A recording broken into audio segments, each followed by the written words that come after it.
Alrighty, it's time to start a new project. I painted two 1/16 scale figures, and I'm had my fill of figure painting for a while now, so it's time to get back into plastics. And I purchased this kit because I was interested in doing this one, which I had done a while back, and I think I want to do it again. And so if you buy one on its own is 50, it's like basically $60. But if you get all three, it's $100. So why not just pay for two and get one free kind of thing? So that's what I did. So here's ICM's Vermont off-road cars, and just to take a look at it, you always got these cool boxes, and you get the three vehicles and three instruction sheets.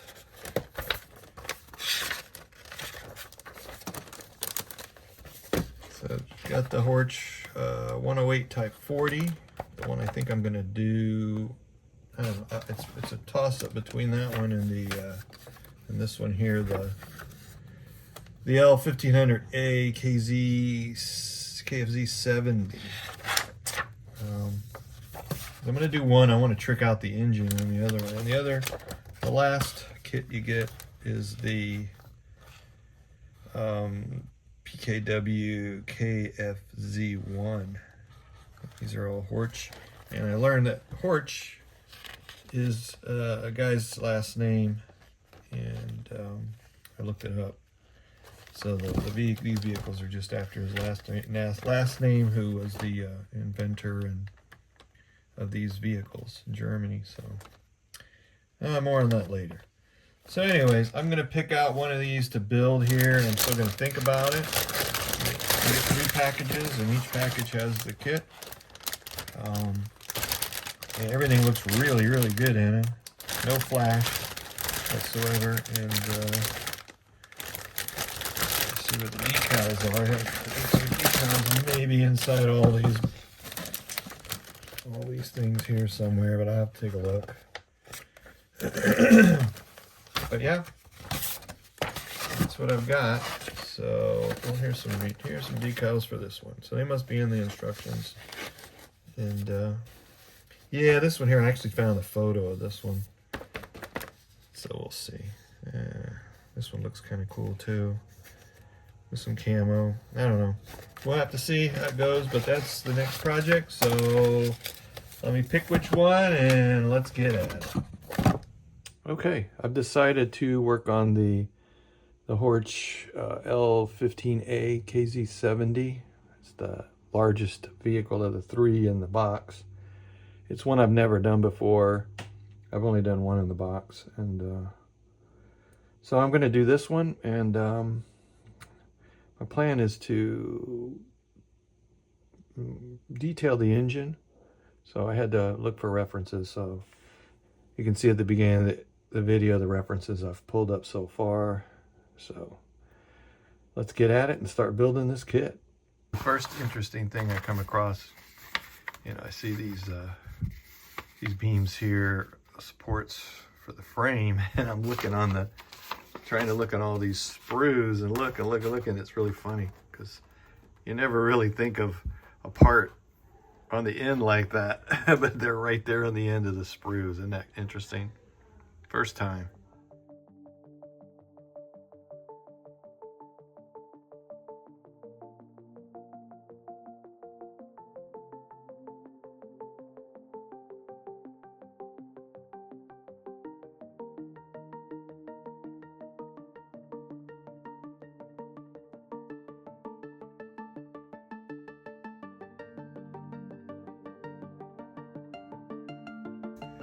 All right, I started working on the engine, and let me tell you, the diagram here, you've got to fit all the pieces before you glue them, because they don't line up that way. They line up that way. So it's not all in a row here. And if you understand engines, you'll know a little bit better. So it's a lot easier. I did print out best picture I could from a video on this vehicle. I did a still and I did a snapshot of it. And so I have a little bit of a reference. I don't see a distributor in here anywhere, so I might have to make that with those wires. So anyway, that's coming up next, I guess. Once I get everything on this engine together, let's see what I'm going to do to put some more detail in it. And so I've still got a couple parts to put together on it. So let's get at it, finish it up, do the frame, put everything on. And here's another thing that I've shown on my other videos. I highlight parts that I leave off or that I need to put attention to. I'm leaving these off because putting this guy together, it would just they'd probably break off, or I'd have more problems. They're in my way. So I'm leaving those for once I get this frame totally completed, which it's almost there. And I set things aside to dry, and then I put them on. But yeah, a lot of little parts that I can put on after that don't have to be part of the assembly process to go to the next step. I will leave off like that. All right, the model is completed. All I need to do now is make the canvas top, and I'm going to do that at a Magic Sculpt, give it more of a realistic look to it. I didn't like the No-Tech light that came with the kit, so I replaced it with one from my spare box. Looks like a Tamiya. And I've got a figure here that I kind of have been working on converting, and he comes from the German military police kit from Mini Art. And it's interesting that this guy comes in this set with a hand that has some type of a letter for this guy, but there's another set called Drivers that his hand is on the door opening it. So I kind of did the same thing. I had to rearrange his right arm because the steering wheel's not going to fit, and I've got to actually put some putty in that arm, fill in. And when you put a figure in seated behind a steering wheel, you can't put the steering wheel because you can't get the figure in, so the steering wheel is going to go in after he goes in. So put that aside. I don't need this anymore. So yeah, so that's what I've got to do next, and then we can start finishing up by painting, etc. So let's get at it.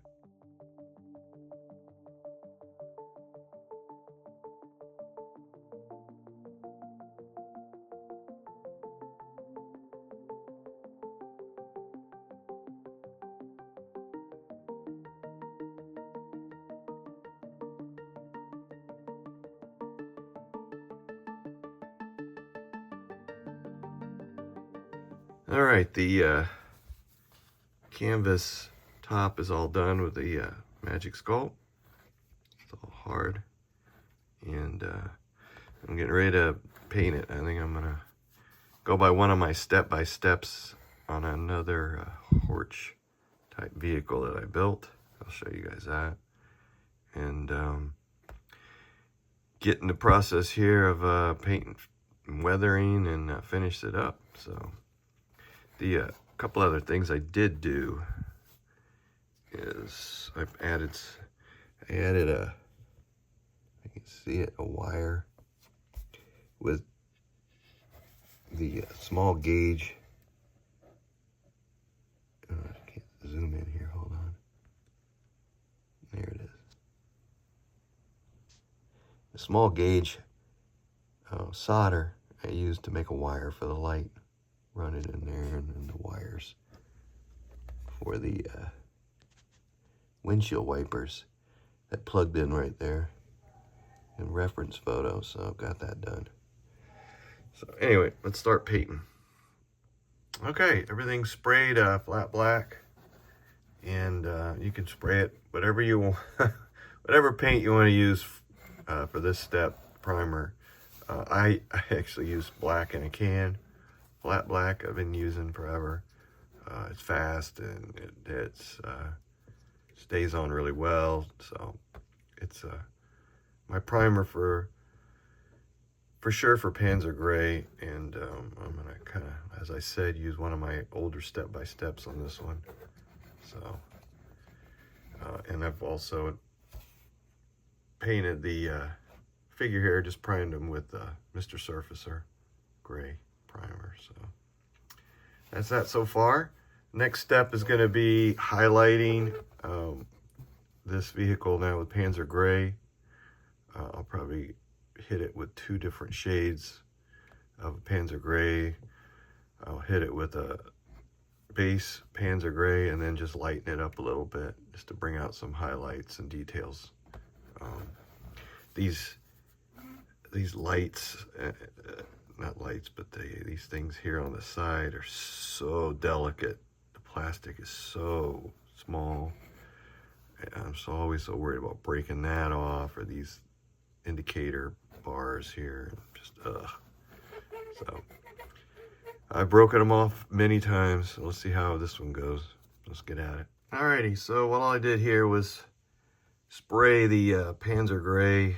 I've just got the first tone on. I want to do some lightening on it, just a few areas. And what I've done is I used this Dunkelgrau, which is basically Panzer Gray, and white, just white. So I'm looking at it and I want a little more highlight. So I'm going to go back and mix some more white with the Panzer Gray and give it a few more highlights. Let's do that. Okay, and here's some more highlights, and I'm done with this step. Next, I'm going to put the decals on, and I've got one more airbrushing step to do after the decals, and then the rest will all be weathering techniques with washes, pastels, etc. Let's get at it.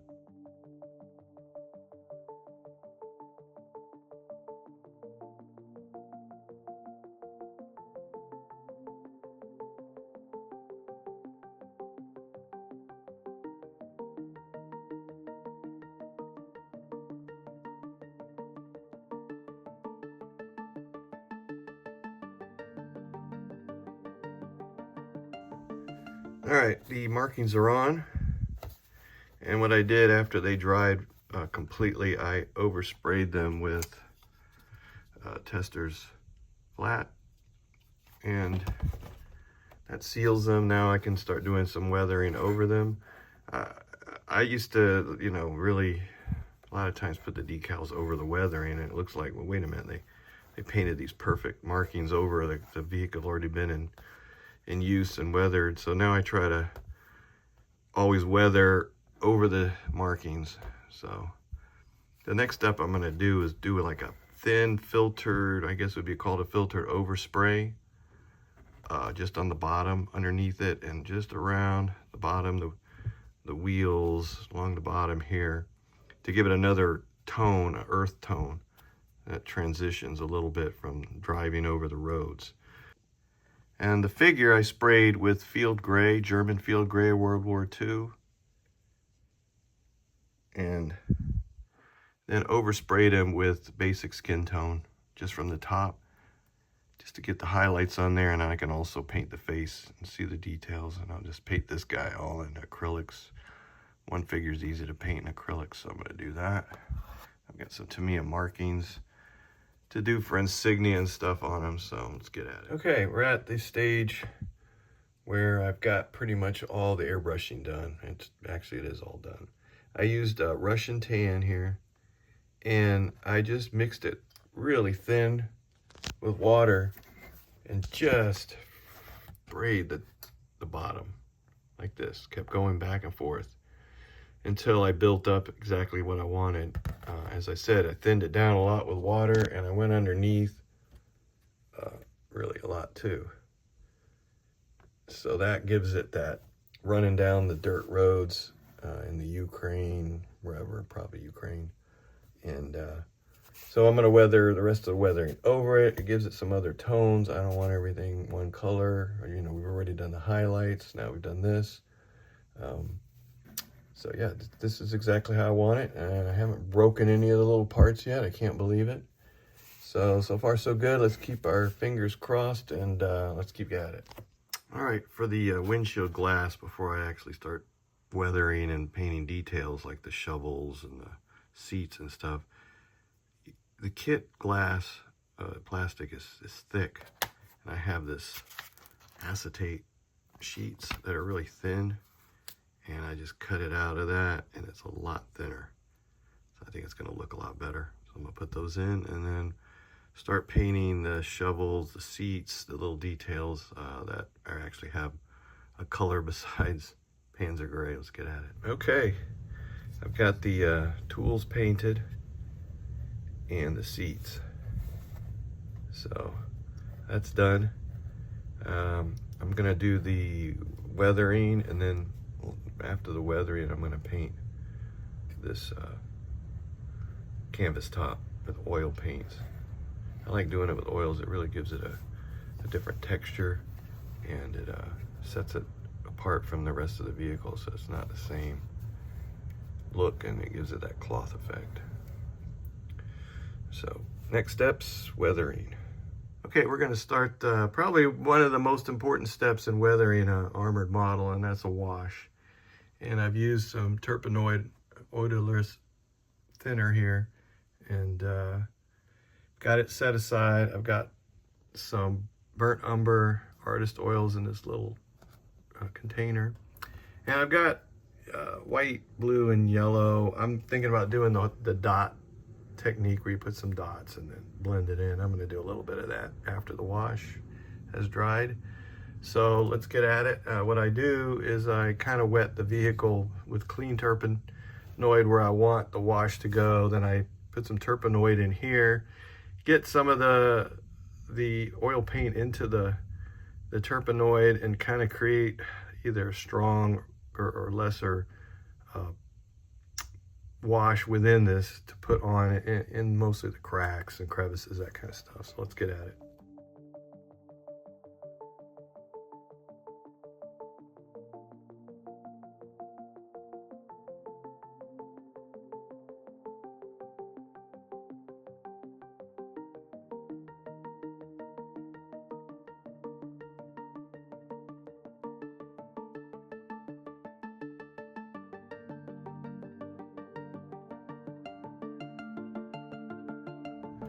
All right, the wash is on and it's drying, pretty much all dry.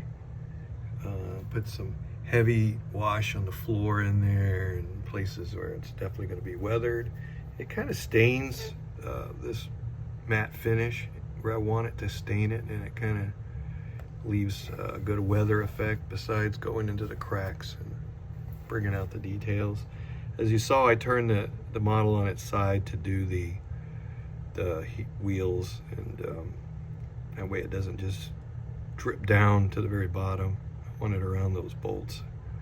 So the wash is on now. Now I'm gonna do this effect where you just get these little dots.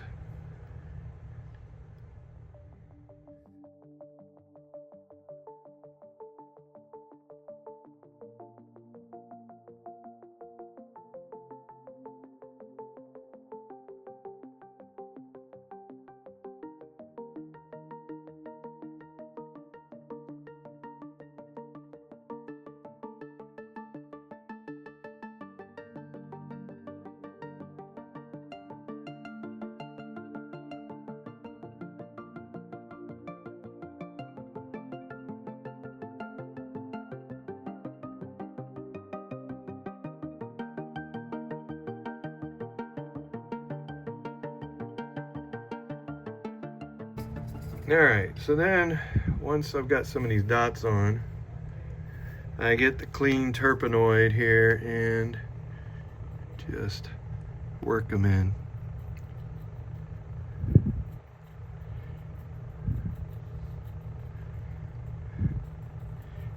And sometimes you really got to work. There's a lot of steps when you do it this way, but it usually gives good results because it adds more depth and colors that aren't just super noticeable, but they're in there. And it just gives you more of a realistic look. It's not so monochrome. I don't like anything monochrome. But yeah, so I'm going to do that on the rest of the vehicle now and clean those up, and then we'll look at how it turns out.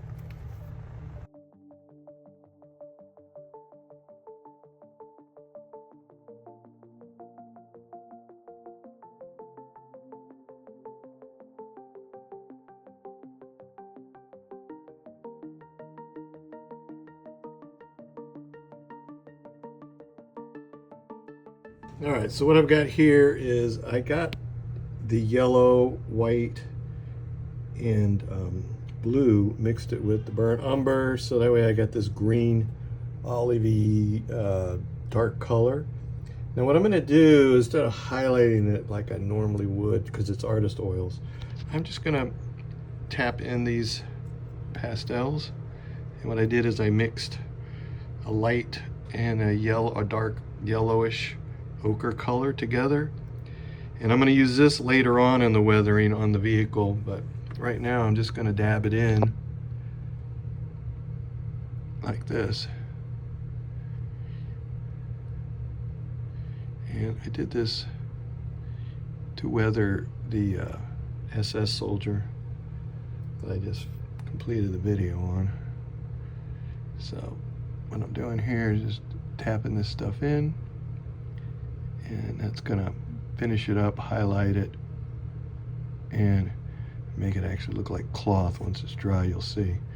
I've done this on my roofs, on buildings, on the shingles and roof tiles, things like that. It comes out really good. So let's see how this turns out. Let's finish it up. Alrighty, I've got some clean Turpenoid, and then, as I said before, with the pastels, I had some mixed up that I used for the tarp canvas top. And what I'm going to do now is do the final weathering, where there's some dust and stuff that's accumulated in cracks and places here. And then the reason I use the same pastels for here is because it's dusty and they've worked into this cloth more than the vehicle. So I'm going to have some places on the vehicle where you see this, and very, very diluted with the Turpenoid, the pastels, almost where you don't even see the pastel in with the mixture, because once it dries it stands out. But I want it to just accumulate around the cracks and crevices here. Now this is drying and looks to me really cool. So it looks like the cloth and stuff that's been weathered, and it actually causes the artist oils to dry really fast. So this is pretty dry. Yeah. So anyhow, let's put this on, because I want it to be in the tires, just in the cracks of the tread and some of the cracks in the different panels and stuff like that. So let's get at it.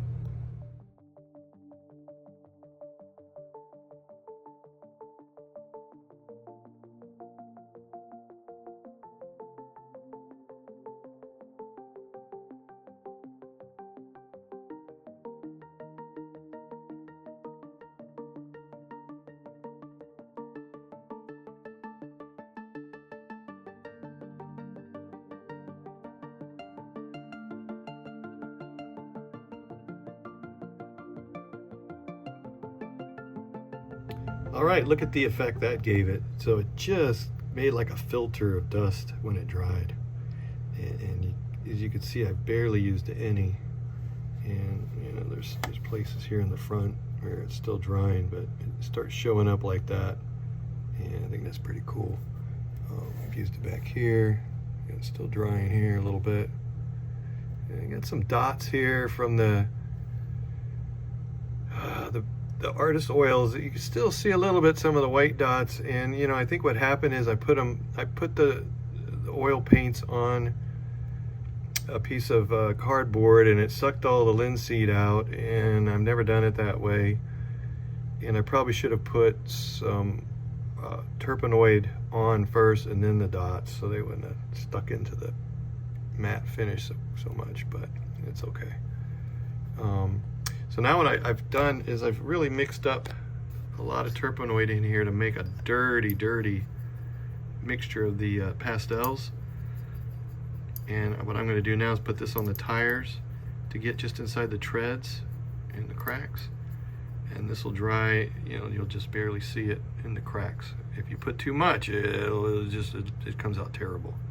And you may have to put a bunch of clear turpenoid on and really wipe it clear. So let's get at that and let it dry, and I'll show you how it looks. I have nothing against pigments. You can buy pigments if you want. I've always just used pastels because that's, I used them before pigments were even made. I was using pastels like this, and then they started offering pigments, different companies like MIG and AK, stuff like that. So I just do my own.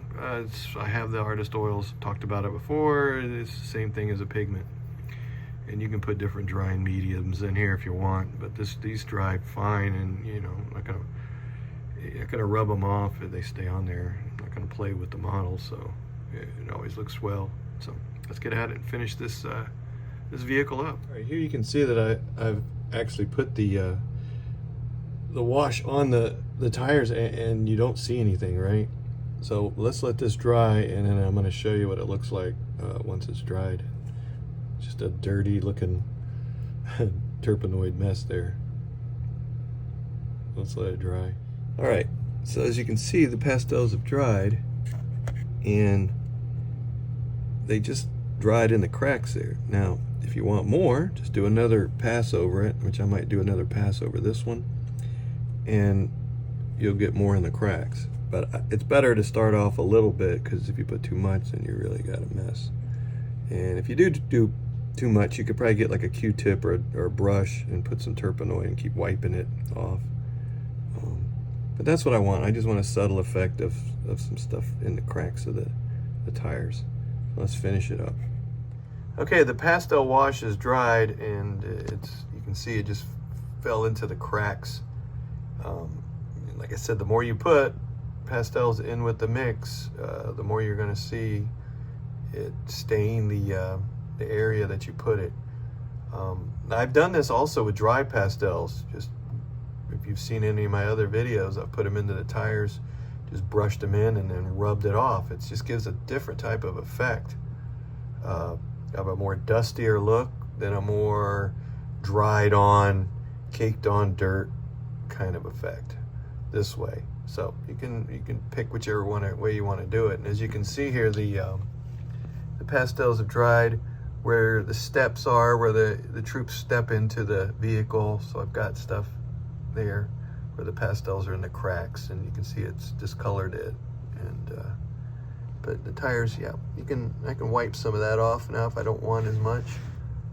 And yeah, and I've got it here around the windshield, just the cracks there where dirt has accumulated, stuff like that.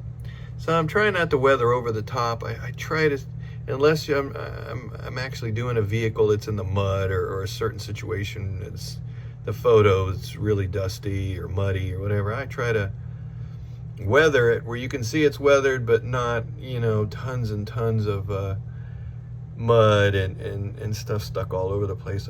I want the model to show up a little bit.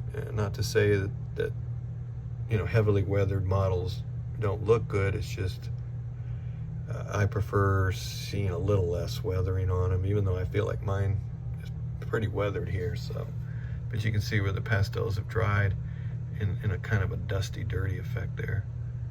So, yep, coming along. I just got to paint the figure now and do maybe a few little details on the vehicle, not much, and we'll be done. All right, I'm going to paint the figure now. What I've done is got these little palette things I bought at the craft store, and it came a whole bunch in a pack, and they were pretty cheap. And I got 1, 2, 3, 4, 5. I got 6 of them. So what I've done is I've mixed up a base coat of German uniform, And then I mix some black with it for that dark shadow. And I mixed flesh and a little bit of white for the highlight. For the face, I'm gonna do basic skin tone, field blue, and German pale brown. I'm gonna have those for the skin tone, but I'm gonna do the uniform first, and then I'll do the face. So let's get at it and finish this project up. All right, I'm finished with the uniform, and the first thing I did was the wash with the dark color I made up. Then I did the base color after that dried completely. Then I mixed up a highlight, but I thought it was too light, so I ended up lightening this one for the highlights. And then finally, I mixed a little bit of this and this over here, and it's very, very, see, thin. And what I did with that was, after I did the highlighting, I brushed it over everything to, you know, just kind of, it blends everything together, so that the highlighting wasn't so stark, stood out too much. Now you can mess with this all you want if you want more highlight, more shadow, whatever, but I'm gonna go with this. So next I'm gonna clean this out and put my flesh colors in and finish his face and hands. Now, like my other videos, you've seen me use a wet palette. I did this because I've only got one figure. I like the wet palette better because you start getting where you have to constantly, so you have to constantly be stirring because they start getting kind of weird. And yeah, the wet palette doesn't seem to do that as much. So, and the other reason for this palette is I'm not doing multiple figures. So that being said, I can just, dump this and finish it up with the other colors. Now I'm going to clean this out. It seems like I use so much paint. I hate that, but sometimes when you mix them up, it happens that way. So let's get at the flesh and finish it up. Okay, the first wash was with the field blue, and that's the effect I got. Now remember, I oversprayed basic skin tone over the German uniform, or actually field gray that was underneath. So it already had somewhat of a shadow, and this just gives that blue hue that you want under your skin. I'm gonna put it on the hands too. So next I'm gonna do the camo pale brown as a wash, just like the field blue here. Let's get at it. All right, so the pale brown is added as a wash. Changed it up a little bit. I went ahead and put some red in there, probably for the cheeks and lips, and then I'm gonna highlight. So let's get at it and finish it. Be done. All right, pretty much got this figure finished. The black was just a little bit of a wash that I put against some of the edges of the uniform just to give it some depth, and I finished it up pretty good. Now what I want to do is add some Tamiya insignia as decals, and just some collar patches maybe and something on the helmet, and then I'll be finished. Okay, here's the final model. It took a while to build. During this build, I actually got COVID for the first time ever. I escaped it for 4 years, and I got COVID, and so it slowed me down a little bit, but actually, I don't know. I worked on it a little here and there, and probably did a better job of letting things sit for a while and didn't get back to them. But yeah, the weathering process really came out really good on this one. I'm really pleased with it.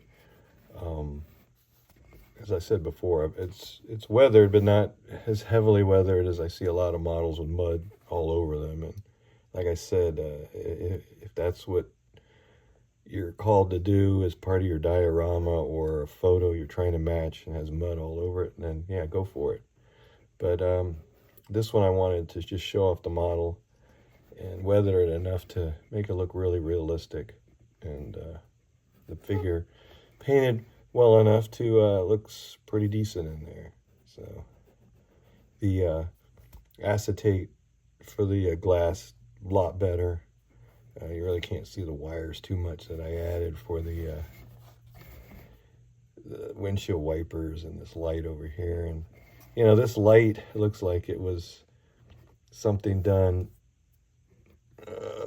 after a refurbished World War II vehicle that was been redone, and they just put a light up there. Because I noticed that in some of the videos of these redone, that the light that was on it in World War II seemed a little bit bigger. So I don't know, it's okay. But yeah, the weathering worked with the different steps that I did.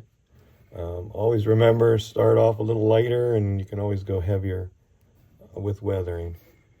And it's a really nice kit. ICM. I don't recommend it for beginners, which there's really doesn't seem to be as many younger modelers as there were. We're all kind of grown up now, and since these kits are very expensive, they're not toys for sure. And when you're going to build one, you want to make sure you finish it or it comes out the way you want for as much money as you spent these days. It's not like the old days where I'm buying $10 and $20 models, and when I was a kid they were like $3. So there's a big difference now. But you got to start somewhere, I guess. And this kit is very well detailed. The problem with it is it's not the accuracy or details. It's a lot of small parts, and a lot of small parts that fit onto other parts to make up assemblies that are, you got to get them just straight or just right. And that's why you don't see some of these kits built a lot, because people start on them and then they stop and then just stick them on their shelf. And that's really sad. So the only way you're going to get better is finishing these things off. So that being said, I really appreciate everyone watching and liking my videos and commenting. I appreciate that. And I think I'm going to mess around with another building that's been kind of on my mind. And I've got some stuff, something new to try out. So that'll be my next video. So until then, just keep watching all my videos and watch all the step-by-steps. Check out my website, and thanks again.